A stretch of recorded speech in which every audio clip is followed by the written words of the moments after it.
7월의 설교와 교육, 신앙과 영성의 주제가 자유인데요. 우린 7월 한 달 동안 고난에서의 자유, 약점과 장애에서의 자유, 병에서의 자유에 관한 말씀을 듣게 됩니다. 오늘은 그 첫 번째 시간인데 고난으로부터의 자유가 주제입니다. 오늘 이야기의 주인공은 욥인데요. 욥기서 오늘 1장, 2장, 3장을 함께 천천히 살펴보면서 우리가 고난을 당할 때 또는 고난을 겪을 때 어떻게 자유할 수 있을지에 관한 하나님 말씀을 듣도록 하겠습니다. 귀담아 듣는 여러분 되시기 바랍니다. 1장, 욥기서 1장 보면 욥은 온전하고 정직하여 하나님을 경외하며 악에서 떠난 사람이었습니다. 이런 사람에게 기대할 수 있는 것은 당연히 하나님의 축복이죠. 아들이 7이고 딸이 3이었습니다. 그의 소유물은 양이 7,000마리, 낙타가 3,000마리, 소가 500결이, 암나귀가 500마리였고 종도 많았습니다.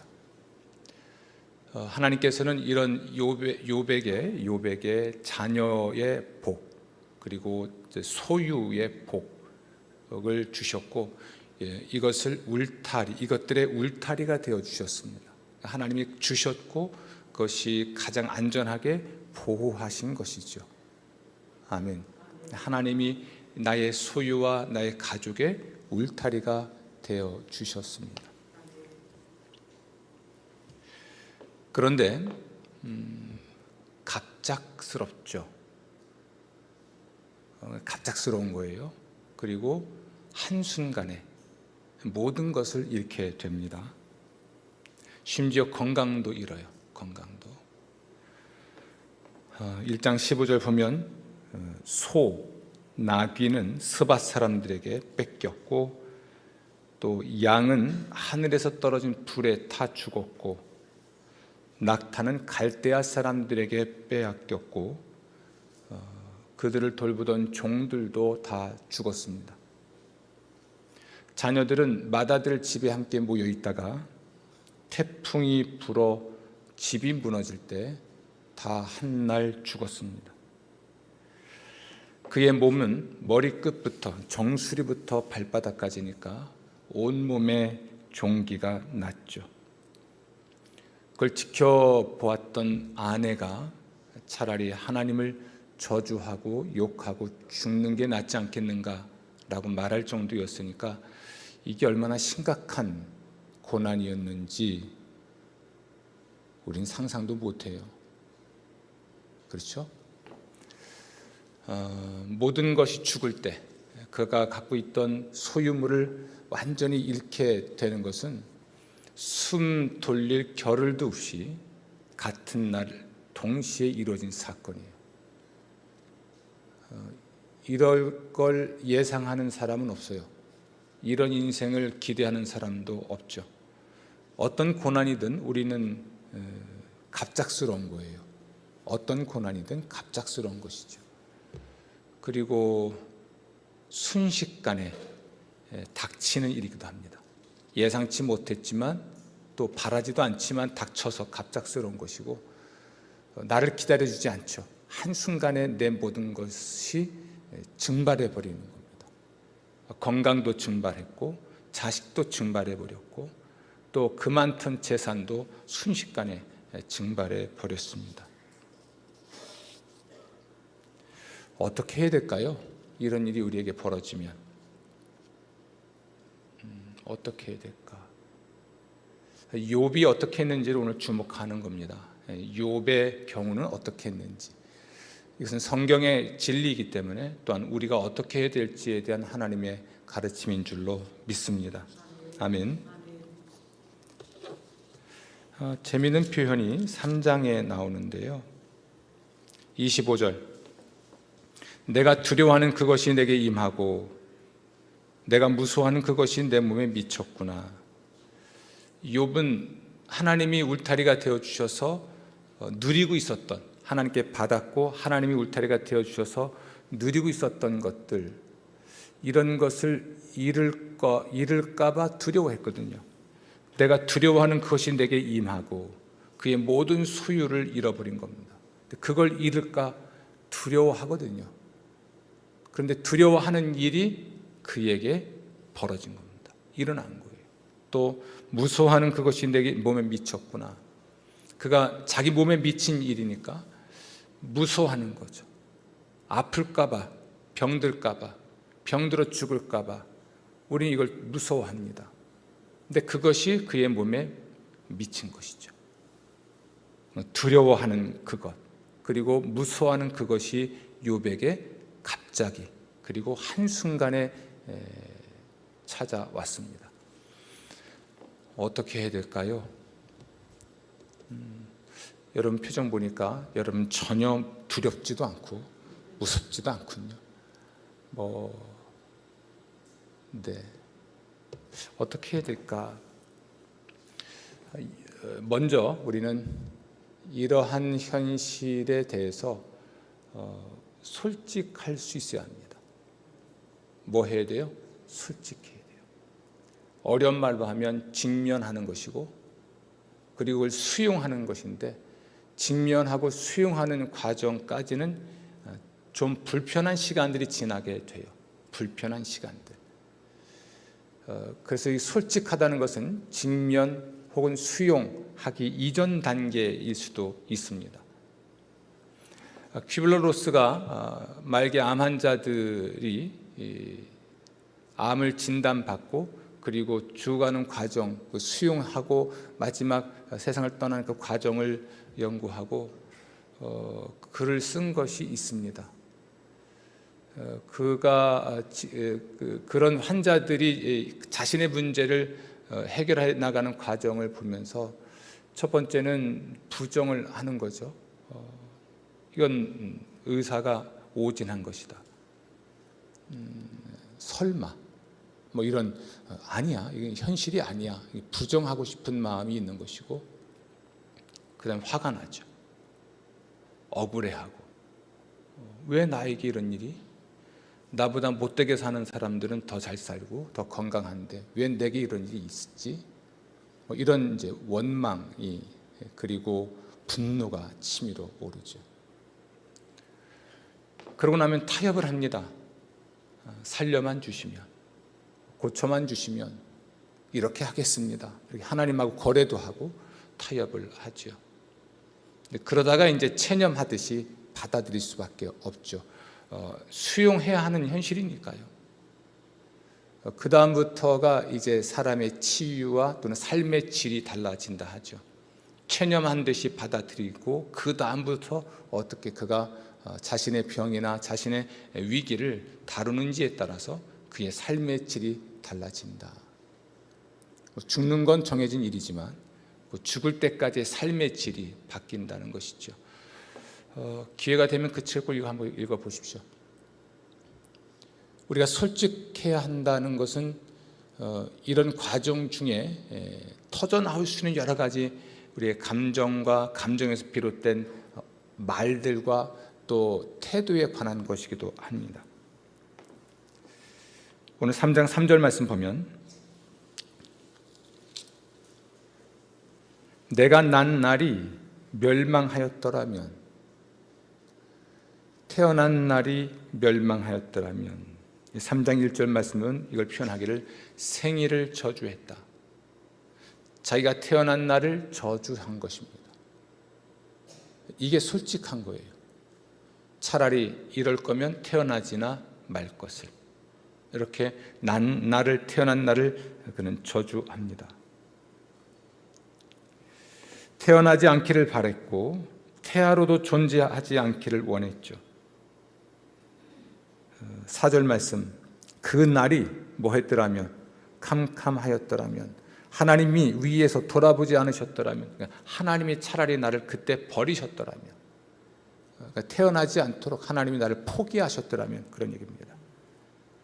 빛도 그날을 비추지 않았더라면, 그러니까 내가 엄마의 자궁의 제 뱃속에서 나와서 태양을 보지 않았더라면, 5절 어둠과 죽음의 그늘이 그 날을, 생일이죠, 그 날을 자기의 것이라고 주장하였더라면, 이렇게 욥은 하나님 앞에서 했더라면, 그 날이 그랬더라면 자기의 생일을 저주합니다. 심지어 그는 부모를 원망합니다. 3절 내가 난 날이 멸망하였더라면, 또 하나 사내 아이를 베었다 하던 그 밤도 그러하였더라면.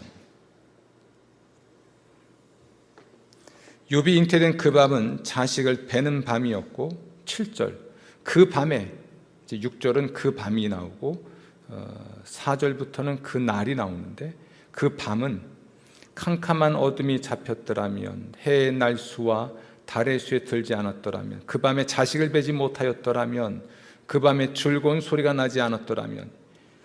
이것은 매우 원색적인 표현인데요, 부모님이 사랑을 나누지 않았더라면, 그리고 정자와 난자가 수정하지 않았더라면, 그 얘기입니다. 이제 부모를 원망하는 거죠. 나의 생일을 저주할 뿐 아니라 또한 나의 부모를 원망하는 것입니다.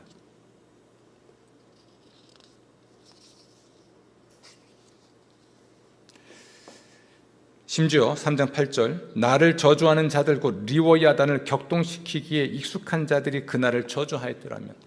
리워야단은 전설의 그 짐승으로 알려져 있는데, 악어라고도 하고요, 하나님의 창조를 대적했던 존재입니다. 차라리 마귀가 또는 리워야단이 하나님께 대적해서 하나님이 나를 어미의 뱃속에서 만들지 않게 했더라면, 이런 얘기를 하는 겁니다. 부모를 원망할 뿐 아니라 차라리 마귀가 하나님을 이겨서 내가 엄마 뱃속에 잉태되지 않았더라면, 이런 저주를 하죠. 오죽하면 악령이 개입해서 하나님을 막았기를 바랐겠습니까? 물론 이 모든 것은 가상이겠죠. 왜냐하면 이미 욥은 태어났잖아요. 그리고 이미 욥은 모든 걸 잃었고, 이미 욥은 온몸에 병이 들었잖아요. 돌이킬 수 없는 현실이죠. 과거는 과거죠. 과거를 바꿀 수가 없어요. 그리고 현재도 바꿀 수가 없습니다. 그런데 우리가 주목할 건 욥이 자신 안에 일어난 이런 감정들을 숨기지 않고 그대로 말로 표현해냈다는 것입니다. 이게 솔직해지기입니다. 우리는 솔직하게 자기 마음을 표현하는 사람들, 이 정도 표현하는 사람들이 믿음이 없다라고 비난합니다.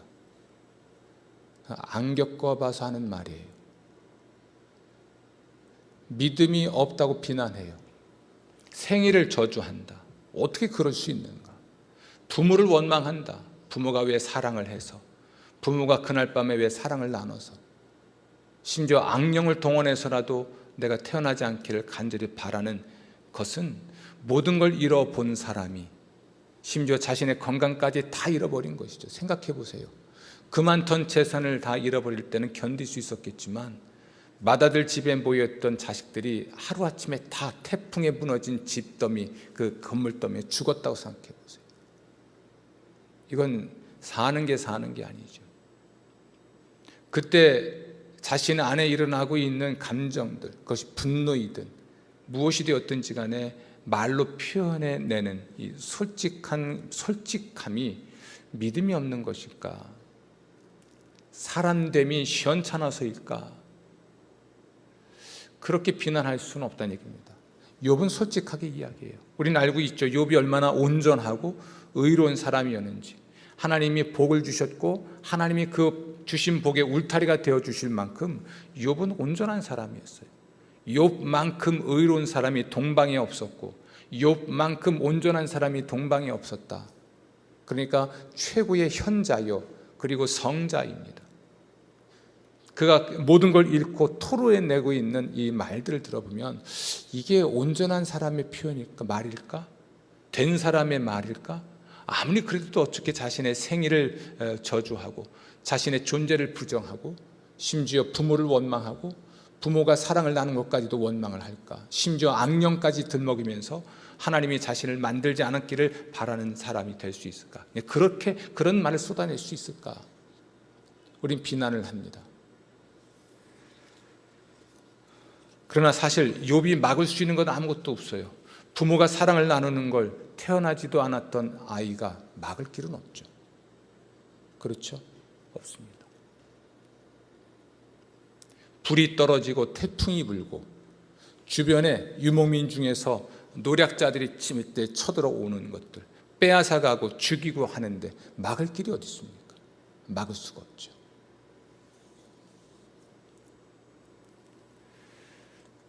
우리 하은이가 애를 낳았어요. 원래 한 2주 후로 제가 알고 있는데 갑자기 낳게 됐습니다. 정장로님 이쁘죠? 애기? 못 보셨나? 이뻐 보이더라고요. 사진 찍어 올렸는데 이쁘죠? 아이를 가졌습니다. 아이를 낳았습니다. 그걸 저주할 사람이 어디 있어요? 아이를 갖고 아이를 낳을 때는 희망을 가지고 임신을 하고 낳고 기르는 것인데, 그렇죠? 참 기쁜 일인데요. 감사한 일인데.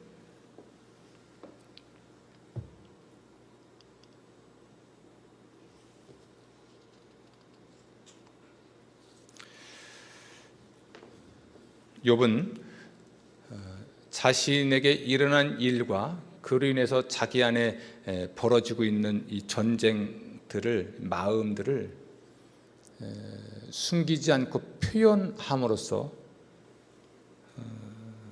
모든 자신의 현실을 용기 있게 직면하는 겁니다.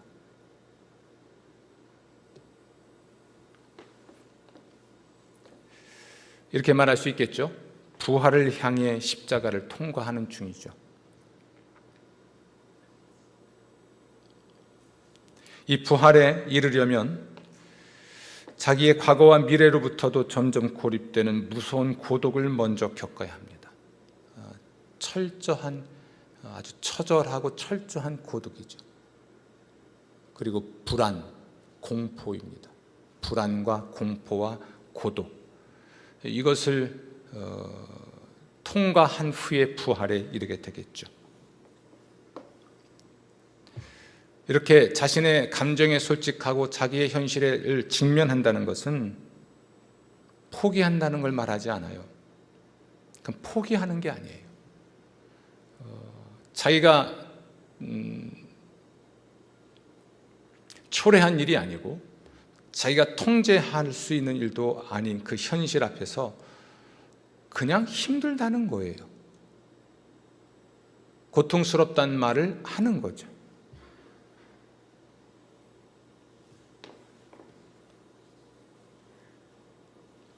그리고 그 현실과 싸우고 있는 중입니다. 눈물을 흘리며 싸우고 가슴을 치며 싸우고 피를 흘리며 싸우고 있는 중이죠.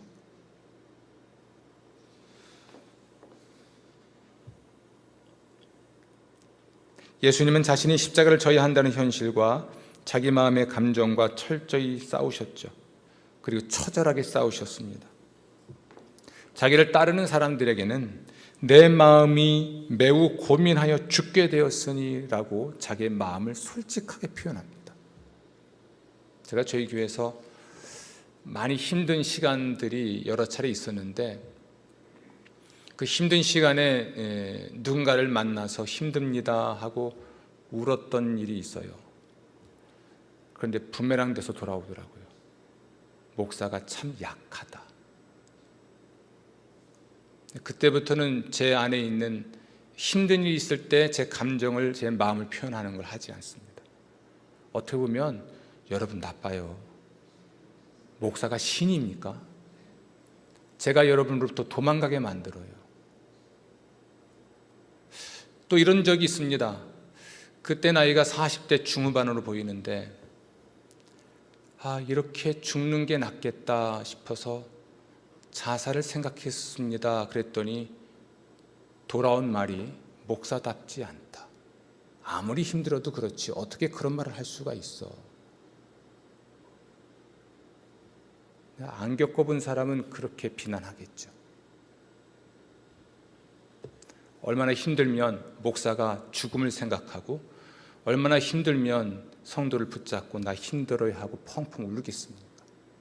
그때 안아주질 못할 망정, 그때 격려하지 못할 망정. 제 이야기지만 모든 사람이 한두 번은 겪는 일로 보여요. 근데 예수님께서도 내 마음이 너무 고민하여 죽게 되었다. 그러니까 좀 기도해 다오, 이렇게 말씀하신 겁니다. 너희도 시험에 들지 않도록 기도해야 되겠지만 지금 내 마음이 너무 고민되고 죽을 지경이니까 라고 자신의 감정을 표현하시죠. 이건 지금 예수님이 십자가를 져야 하는 그 현실 앞에서 그 현실과 또한 싸우고 있는 중입니다. 가슴을 치면서 고민하면서 아파하면서 인류가 처한 그 불행 앞에서 또 자신이 해야 할 그 일 앞에서 처절하게 싸우고 있는 중이죠. 내 아버지여, 만일 할만하시거든 이 잔을 내게서 지나가게 하옵소서. 이 잔 안 마시면 안 될까요? 이건 안 하면 안 될까요? 이 사람은 안 만나면 안 될까요? 이곳으로는 안 가면 안 될까요? 하나님, 이렇게 말씀을 드리고 있는 거죠. 이게 하나님의 뜻입니까? 십자가를 져야 하는 그 처절한 현실 앞에서 예수님이 지금 하나님께도 말씀드리고 제자들에게도 이야기하잖아요. 심지어 예수님은 자신이 버림받았다고 소리를 쳤습니다. 나의 하나님 어찌하여 나를 버리셨나이까. 하나님 저를 버리셨군요. 하나님이 저희 울타리가 되어주시더니 이젠 그 울타리 거두신 거군요. 소유를 다 잃었죠. 자식을 잃었죠. 건강을 잃었습니다. 이젠 하나님이 저를 더 돌보시지 않는군요. 이 울타리 거두신 거군요. 저를 버리셨군요. 솔직해도 너무 솔직하죠. 그러면 예수님은 자신의 인생을 포기한 분인가요? 욥은 자신의 삶을 포기한 사람일까요? 굉장히 솔직한 사람이죠. 예수님은 매우 솔직한 분이기도 하고요.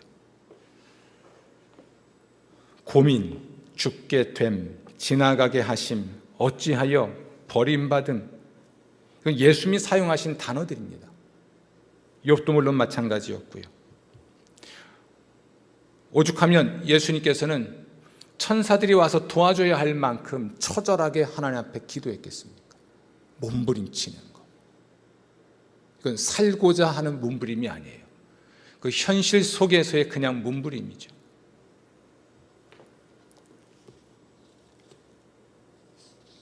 예수님은 이 모든 현실을 직면하시고 피하지 않습니다.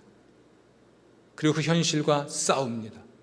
그 싸우는 과정에서 또 자신의 안에 일어나고 있는 수없이 많은 부정적인 감정들과도 싸우는 거죠. 그러면서 터져나오는 솔직한 표현들입니다. 그렇다고 우리는 욥이 믿음이 없는 사람이었다거나 또는 예수님이 믿음이 없는 분이었다고 말하지 않습니다.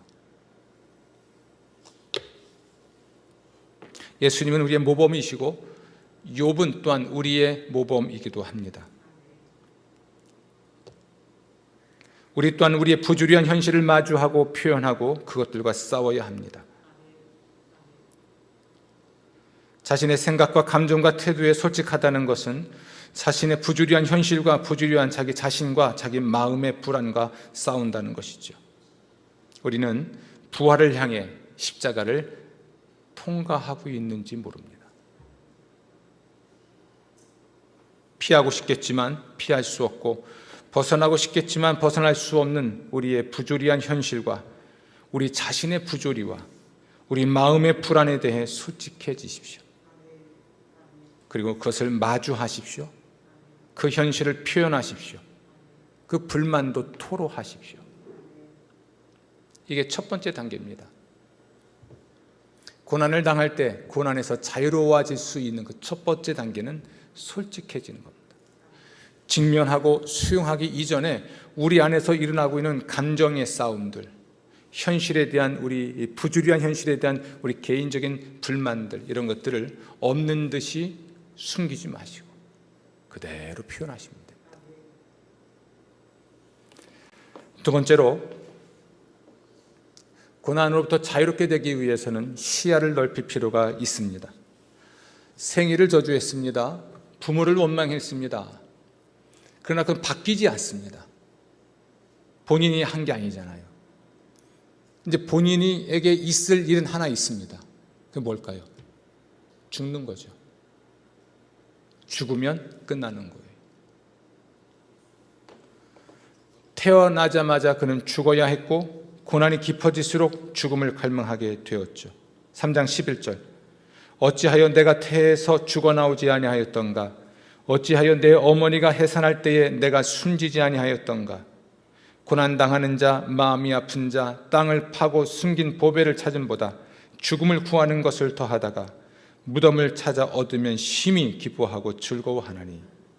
욥은 죽으면 모든 고통이 끝날 것이라고 생각을 하죠.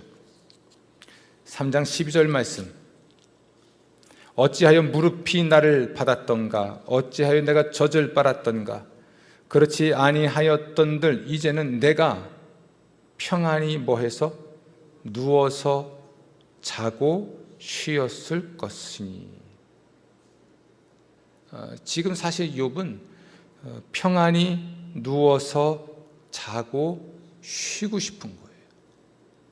평안히 눕고 싶은 거예요. 요즘은 존엄한 죽음을 꿈꾸죠. 아주 오래전부터 이 문제는 있었습니다. 제가 우리 교회 부임하기 전에 각당 복지재단이라고 하는 곳에서 죽음 교육을 받은 일이 있습니다. 제가 이제 써야 될 논문들이 노인들의 문제였기 때문에 그때 저는 죽음에 대한 책을 좀 많이 본 것 같아요. 그리고 사우스웨스턴에서 목회학 박사과정을 공부할 때도 노인 문제가 있었기 때문에 제가 공부를 하면서 이 죽음에 대한 책을 그때부터 많이 본 것 같아요.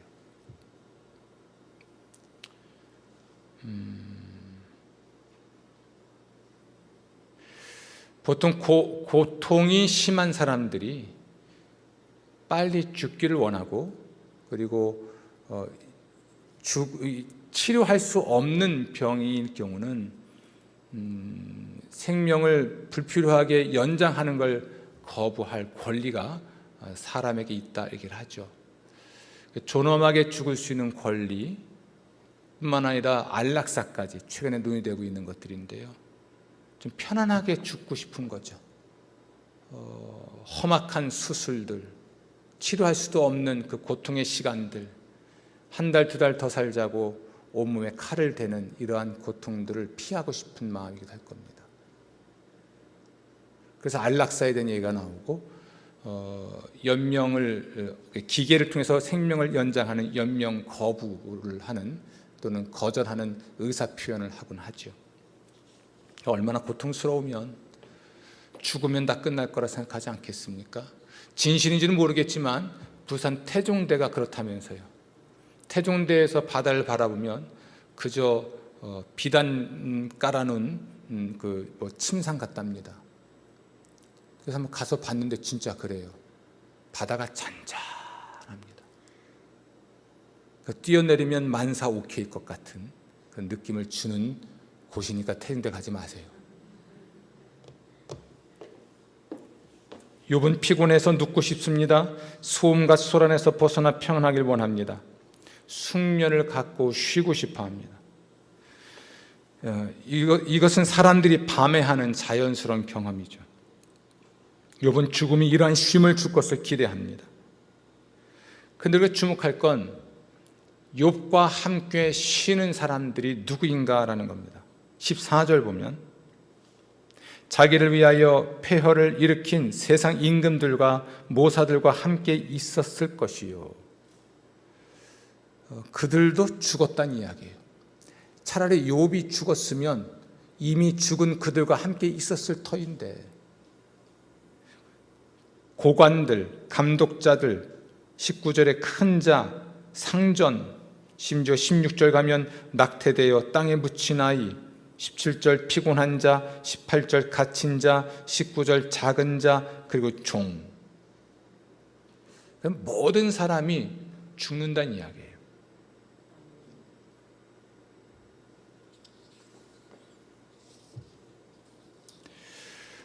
죽음을 피할 수 있는 사람은 없습니다. 그들이 세상에서 누리고 있던 권력도, 돈도, 명예도, 지식도, 그 어떤 것도 그를 죽음에서 건져낼 수는 없는 거죠. 죽음 이후에도 영향을 끼칠 수 없어요. 죽고 난 후에도 세상에서 내가 쌓아놨던 권력과 명예와 지식과 이런 것들이 나를 어떻게 해줄 수가 없습니다. 그러니까 지금 욥이 하는 말은 이런 말이기도 합니다. 고난을 당하지 않는 사람은 없다. 그렇죠. 우리 권사님들 무릎 수술하러 외과 많이 가시죠. 가면 또 무릎 수술할 사람이 왜 이렇게 많아? 그렇죠? 안과 수술하러 안과를 가죠. 그럼 또 왜 이렇게 안과 수술할 사람이 많은지. 백내장을 나만 걸린 줄 알았더니 아이고 그 옆에 앉아 계시던 사람도 그것을 걸린 걸 알 수 있죠. 참 기이한 일 아니겠습니까? 그런데 따라합시다. 나만 아픈 게 아니다. 따라할까요? 나만 힘든 게 아니다. 욥은요, 자신의 죽음은 물론이고 자신의 고난을 일반화합니다. 그래서 너무 힘들면 그런 사람들만 있는 곳을 가보면 돼요. 어려운 말로 동병상련이라 하지요. 모든 사람이 죄인이죠. 마찬가지입니다. 모든 사람은 죽어야 하죠. 마찬가지예요. 모든 사람은 고난을 겪게 되어 있습니다. 고난을 당할 때는 우리의 시야가 좁아집니다. 나만 겪는 고통, 나만 당하는 고난, 내게만 있는 병. 치료를 위해 병원을 찾아가면 나와 똑같은, 나보다 심각한 상태의 동료들을 만나요. 만나보면 그들의 눈물을 볼 수 있고 그들의 한숨과 원망도 볼 수 있습니다. 그러면 함께 울 수 있고 함께 아파하면서 그 시간을 견딜 수도 있죠. 동병상련이라고 하는 것, 겪은 사람들만 그 고통의 크기나 깊이나 심각함을 알 수 있죠. 그런 사람들은 마음과 마음을 맞댈 수 있습니다. 머리로 이해하는 다른 사람의 불행이 아니에요. 우리는 다른 사람의 불행이나 고통이나 아픔을 머리로 이해하고 분석할 수 있습니다.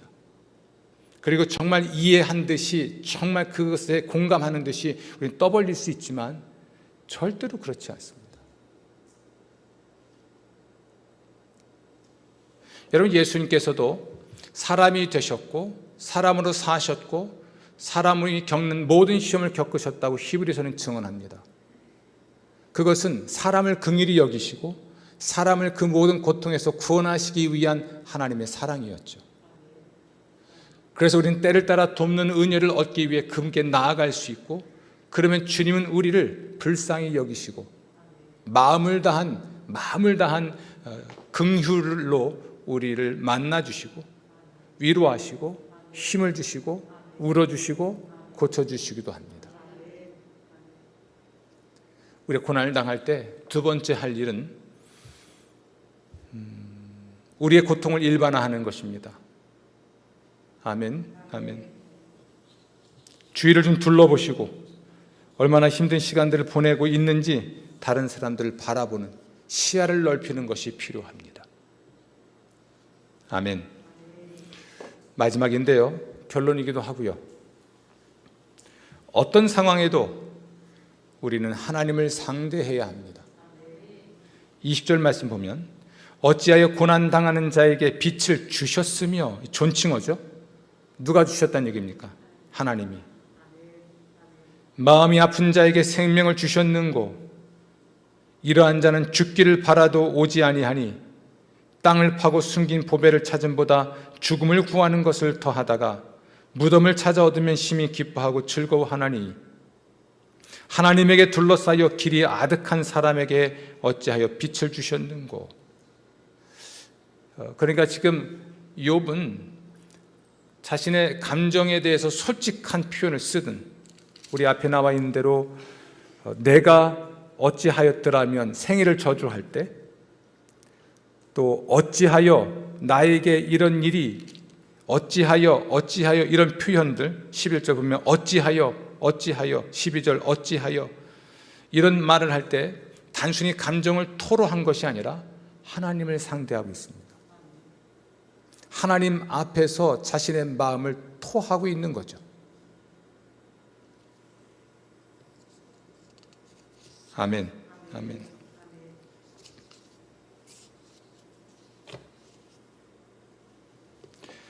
이유는 알 수 없지만 어떤 것도 하나님의 섭리 안에 있다는 그런 확신이 아닐까 싶어요.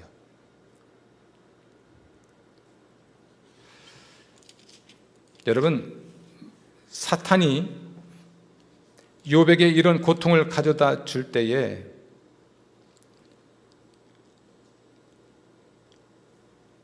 욥이 한 말이 있죠.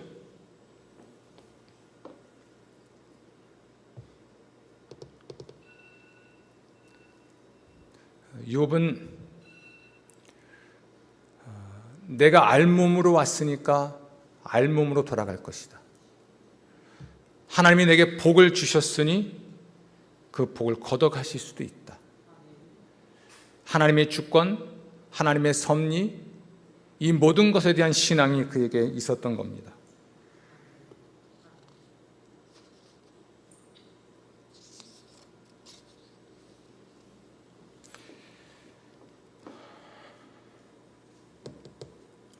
예수님도 자신의 솔직한 마음들 표현할 때 하나님을 상대하셨죠. 그렇죠? 십자가에서도 하나님 아버지 왜 저를 버리셨습니까? 라고 하나님을 상대하고 있고, 겟세마네 동산에서도 그는 하나님을 상대하여 기도를 합니다. 하나님을 상대하는 것, 고난의 때에 우리가 반드시 해야 할 일일 것입니다. 하나님은 우리에게 이런 자유를 주셨죠. 우리의 생각과 감정을 하나님께 토로하는 일, 우리의 고난과 고통의 원인과 이유와 목적, 이런 모든 것들에 대해서 하나님께 질문하는 일들, 우리는 하나님을 상대하여 할 수 있어야 합니다. 우리의 운명을 하나님께 맡길 수 있어야 합니다. 마치 예수님께서 내 영혼을 아버지 손에 부탁합니다라고 말을 했던 것처럼 하나님께 맡겨야 하죠. 욥기 1장 21절, 내가 모태에서 알몸으로 나와 싸운 즉 또한 알몸이 그리로 돌아가올지라. 주시니도 여호와시요 거두시니도 여호와시오니 여호와 이름이 찬송을 받으실지니이다. 2장 10절, 우리가 하나님께 복을 받았은 즉 화도 받지 아니하겠느냐. 아멘. 우리의 실패와 병과 죽음을 피할 수 없다면 감사와 찬양으로 받아야 합니다. 하나님의 이치를 가리지 말고 어설픈 지식으로, 어설픈 말로 하나님의 이치를 가리지 말고 차라리 그 고난을 받아들이는 순응함이 또는 수용함이 필요합니다. 하나님의 더 큰 목적, 하나님의 사랑에 대한 신뢰는 결국은 잘 될 것이라고 하는 확신을 우리에게 주죠. 욥기 42장 10절부터 17절은 이 고난 후에 욥이 어떤 복을 받았는지를 기록합니다. 여호와께서 욥의 공경을 돌이키시고, 누가 돌이키셨습니까? 여호와께서 욥의 공경을 돌이키시고, 여호와께서 욥에게 이전 모든 소유보다 갑절이나 주신지라. 여호와께서 욥의 말년에 욥에게 처음보다 더 복을 주시니, 세어보니까 7,000마리의 양이 14,000마리가 됐고요, 3,000마리 낙타가 6,000마리가 됐고, 500쌍의 소가 1,000쌍이 되었고, 500마리의 나귀가 1,000마리가 되었습니다. 이후에 자식이 죽었었지만 다시 7명, 3명 나서 이전보다 2배나 복을 받는 사람이 되었습니다. 이 하나님의 섭리죠. 하나님은 우리가 망하는 걸 원하지 않으세요. 흥하는 걸 원하세요. 그걸 부활의 영광이라 할 수 있고 축복의 영광이라 할 수 있겠는데, 그곳에 가는 과정에 있는 통과의례처럼 찾아온 이 십자가의 길, 고난의 길이 우리에게 있을 뿐입니다. 특별히 하나님의 유일하신 아들 예수 그리스도를 통한 하나님의 구원을 믿으시기 바랍니다. 아멘. 우리 찬양팀이 불렀던 기름 부음이란 이 찬양이 누가복음 4장 18절부터 19절에 기록되어 있는데요. 주의 성령이 내게 임하셨으니 이는 가난한 자에게 복음을 전하게 하시려고 내게 기름을 부으시고 나를 보내사 포로된 자에게 자유를, 눈먼 자에게 다시 보게 함을 전파하며 눌린 자를 자유롭게 하고 주의 은혜의 해를 전파하게 하려 하심이라. 아멘. 아멘. 하나님을 상대하십시오. 하나님이 함께 하시고 하나님의 섭리 가운데 잘되게 하시고 또한 하나님께서 여러분을 구원하여 주실 겁니다. 아멘. 그러면 우리는 고난에서 자유로울 수 있습니다. 고난당할 때 첫 번째, 솔직해라. 두 번째로 시야를 넓혀라. 세 번째, 하나님을 상대하라. 이 과정을 통해 하나님의 은혜로 자유를 경험하는 여러분 되시기를 주의 이름으로 축원합니다. 함께 부르고 싶은 찬양이 있어요. 오늘 맥주감사주일이죠. 지난 6개월을 돌아보면서 드리고 싶은 찬양인데, 은혜라고 하는 찬양입니다.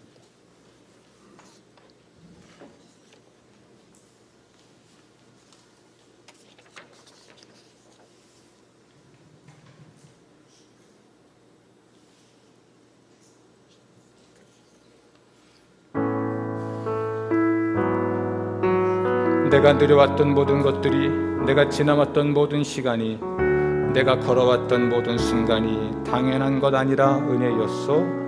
아침 해가 뜨고 저녁엔 노을, 봄의 꽃향기와 가을의 열매, 변하는 계절의 모든 순간이 당연한 것이 아니라 은혜였소.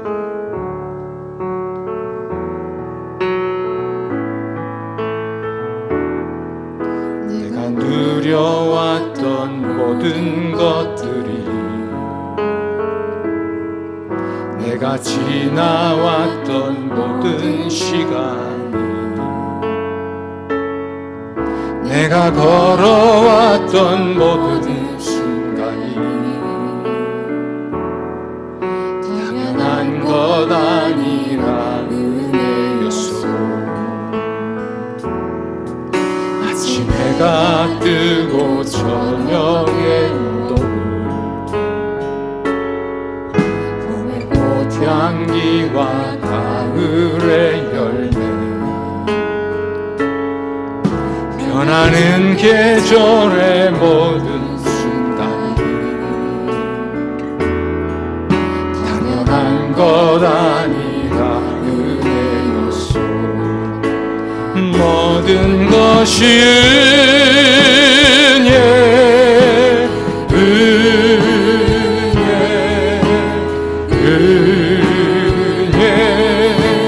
한없는 은혜, 내 삶에 당연한 거 하나도 없었던 것은 모든 것이 은혜였소. 내가 이 땅에 태어나 사는 것, 내가 이 땅에 태어나 사는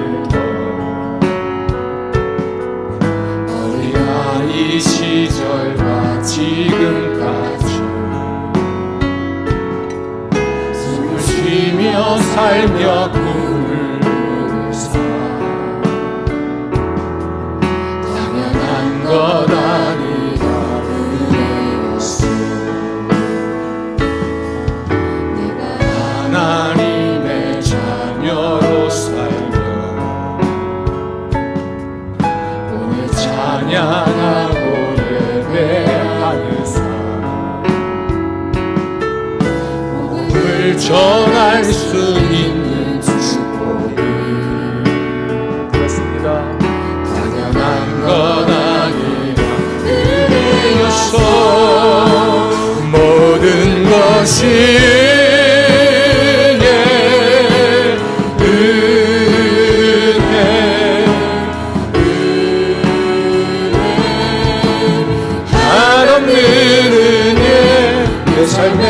당연한 것 하나도 없었던 것을 모든 것이 은혜, 은혜여. 모든 것이 은혜